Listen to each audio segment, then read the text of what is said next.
नमस्कार, मैं वो राकेश अचल और आप देख रहे हैं चक्षुदर्शी का ये खास अंक। ये खास अंक इसलिए कि मैं इसमें ना डीप स्टेट की बात करूंगा, ना नेपाल की बात करूंगा, ना अमेरिका की बात करूंगा, ना पाकिस्तान की बात करूंगा।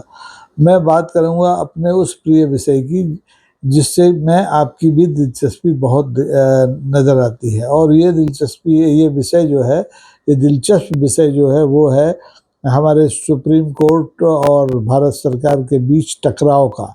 और ये टकराव घट रहा है या बढ़ रहा है, इसको लेकर के आज का ये अंक है।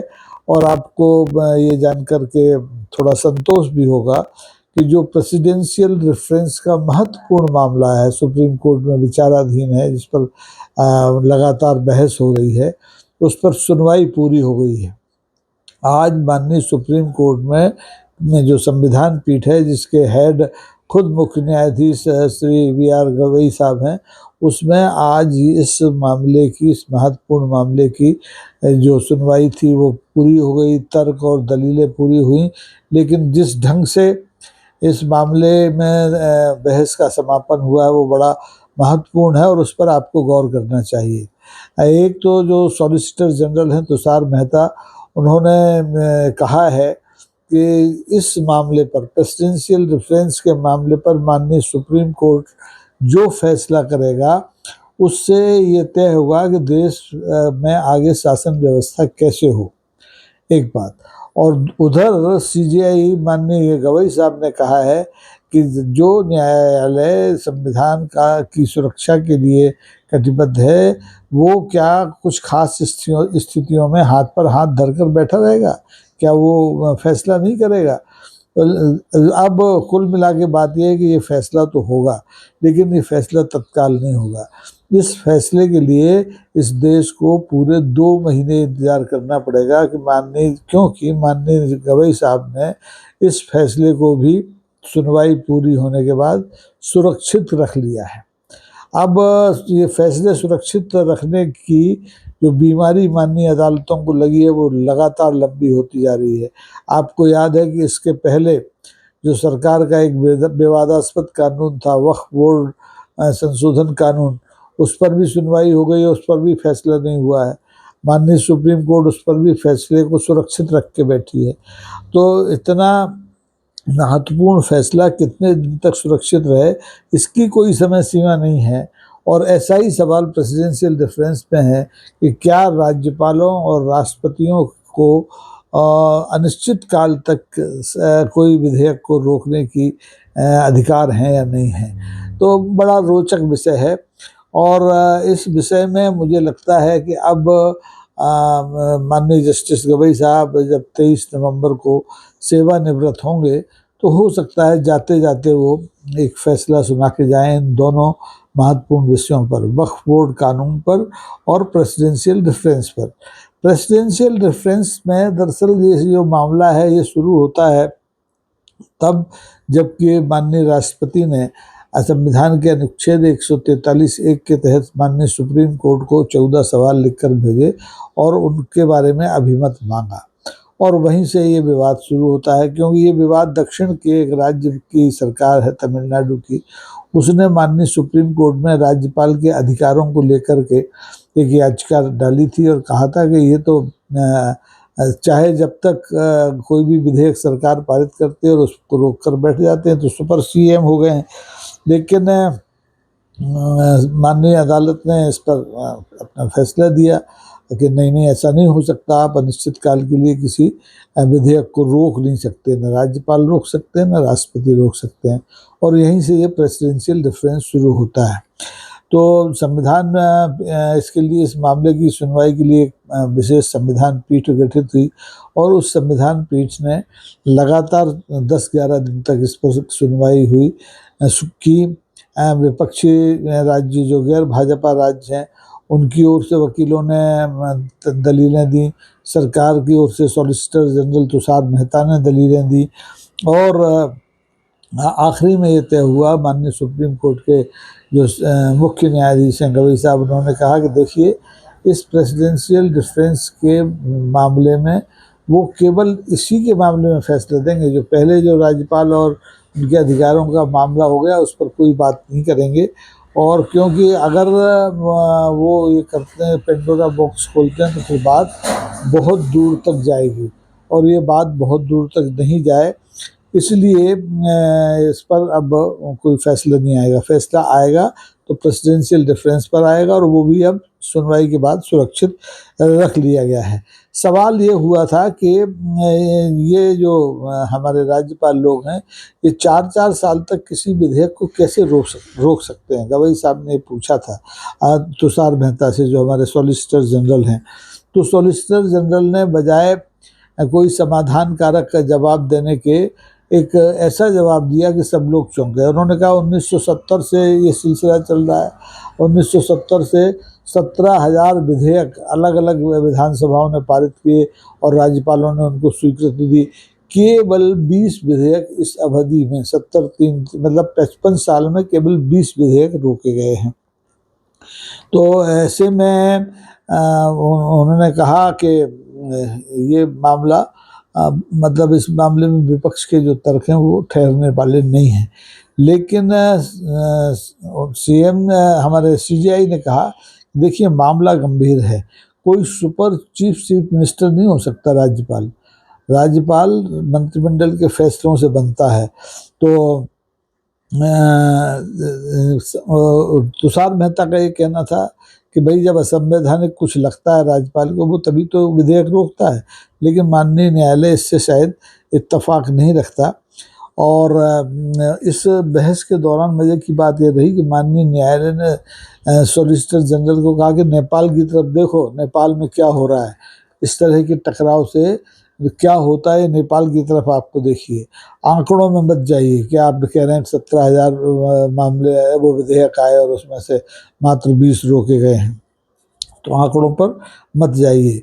उन्होंने कहा कि हम माने न्यायपालिका केवल संविधान पर जो गर्व करते हैं और उसकी जो संवैधानिक व्याख्या है, प्रावधानों की व्याख्या है, वही कर सकते हैं।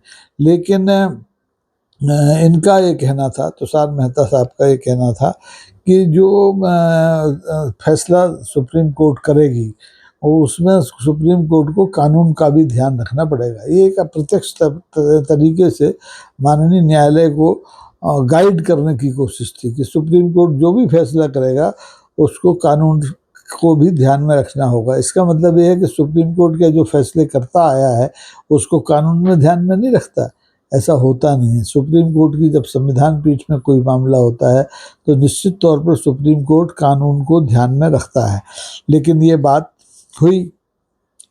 अब ये मामला आप देखिए लगातार चल रहा है।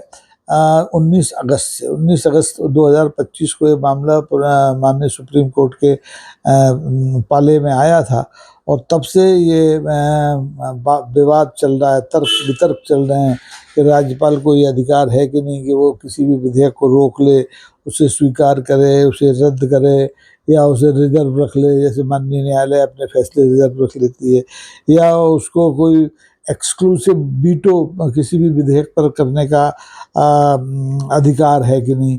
और सरकार का ये कहना था कि नहीं, राज्यपाल और हो या राष्ट्रपति हो, उसके लिए कोई समय सीमा बांधना संभव नहीं है और ये जरूरी भी नहीं है, क्योंकि इसमें जो महत्वपूर्ण मामला है संविधान का है कि सरकार या कोई मंत्रिमंडल कोई विधेयक पारित कर रहा है तो वो संविधान के खिलाफ है या नहीं है। लेकिन तर्क इस बात पर दिए गए कि क्या राज्यपालों को न्यायिक समीक्षा का अधिकार है, लेकिन अदालत ने कहा कि नहीं, ये अधिकार तो हमारा है, ये अधिकार किसी राज्यपाल या राष्ट्रपति का नहीं है कि वो विधेयक की न्यायिक समीक्षा करे।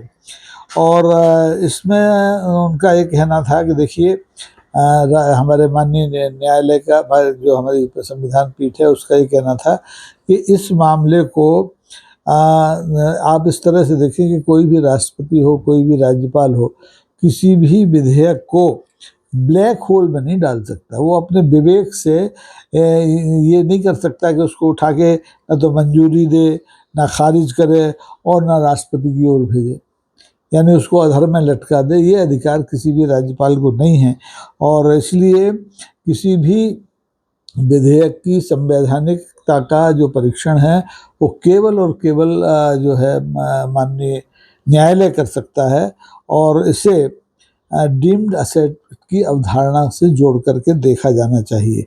और जो याचिकाकर्ता राज्य हैं, जिसमें अधिकांश राज्य गैर भाजपा के हैं, उनका ये कहना था कि देखिए साहब, राज्यपाल को आप सुपर सीएम मत बनाइए, सुपर सीएम वो होता नहीं है और उसके पास इतने अधिकार नहीं हैं कि वो एक मंत्रिमंडल के जो फैसले होते हैं, जो विधेयक होते हैं, उनको रोक ले। और तर्क ये था कि देखिए साहब, इसमें समय सीमा जरूरी नहीं है सरकार की ओर से, और विरोध करने वालों को ये कहना था कि ये फ्लेक्सिबिलिटी इससे कम नहीं होती है, लिहाजा राज्यपालों के जो अधिकार हैं वो उनको एक समय सीमा में बांधा जाना चाहिए। अब इस रोचक विषय पर सरकार के बीच में और न्यायपालिका के बीच में बड़ी तीखी बहस हुई है, बड़ी कड़वी बहस हुई है। कभी न्यायपालिका ने आंखें तरेरी हैं, तो कभी सॉलिसिटर जनरल ने परोक्ष रूप से आंखें तरेरी हैं न्यायपालिका पर और उसे चेतावनी देने की कोशिश की है। और अभी भी जब इस मामले पर सारी दलीलें हो गई, तब भी तुषार मेहता साहब ने कहा कि न्यायालय जो फैसला देगा उससे यह तय होगा कि इस देश की भावी राजनीति कैसे चलेगी।